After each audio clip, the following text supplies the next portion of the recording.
We are truly informed by the American soldier, built by a true team of American Defense Industrial Base members. The XM30 program specifically has truly modernized the way that combat vehicles are built and designed. When you look at a combat vehicle, we have exceptional capability inside of Rheinmetall, but you need to augment that with capable, incredible partners, and we have. The whole purpose of putting Team Lynx together was to find additional members that provide a unique perspective or a unique capability in the combat vehicle world that maybe we don't have organic does. So all of the partners there were especially selected for bringing some greater capability into the vehicle than Rheinmetall itself could provide. At the end of the day, the vehicle is an enabler, and you want to have the best accessories on that vehicle. And so we're partnering with folks in terms of technologies, capabilities, because at the end of the day, you want the best for the soldier. For American Rheinmetall Vehicles, not only are we the prime, but we are providing the overall leadership over the program, and we are integrating them all to be able to ultimately provide the customer with a complete package.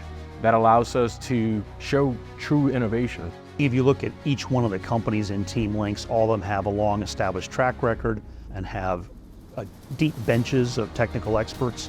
What I like about Team Lynx is that we bring a unique approach from each one of the members, but really it's a holistic approach to supporting an entire vehicle program, and it's allowed us to almost create our own internal ecosystem based upon truly what each of us do well and how we're going to support that program going forward, and again, creating diversification within the defense industrial base. Textron is our manufacturing partner, so they've got experience building combat vehicles, the armored security vehicle, and a number of variants of that over time, so they know how to manufacture or fabricate large armored structures. We have Raytheon Systems, Raytheon Technologies, who will be bringing our multi-mission launcher to the vehicle in order to allow us to provide multiple different guided capabilities to the vehicle. Instead of just having a tow like we have now, the MML will be able to launch tow, javelin, loitering munitions.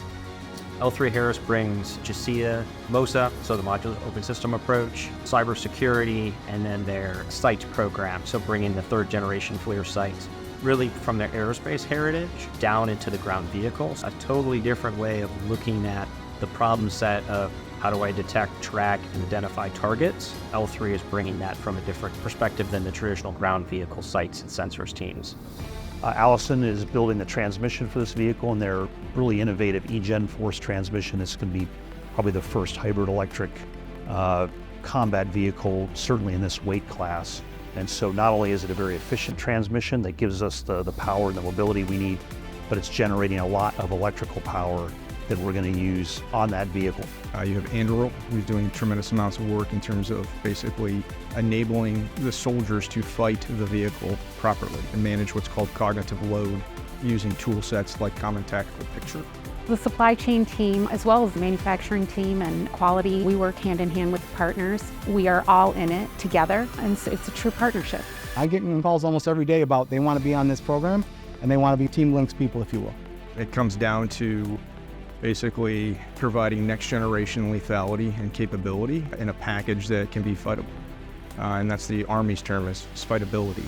And we've basically provided tremendous technologies in our design that help support the soldier to properly utilize the platform on future battlefields. But as that vehicle moves forward, you need to maintain pace with the threats in the battlefield. And that overall baseline design and then the ability to grow is truly what differentiates XM30. Defense is a passion because I'm a class of 2000 West Point graduate. My kids might be XM30 operators. They might be 19 Charlies of the future. And what matters to me is that I deliver a vehicle that I'm not just personally proud of that the work we've done, but I mean, I have friends and family who may be operating that, and I wouldn't want to see them in anything other than the best that we can do within industry.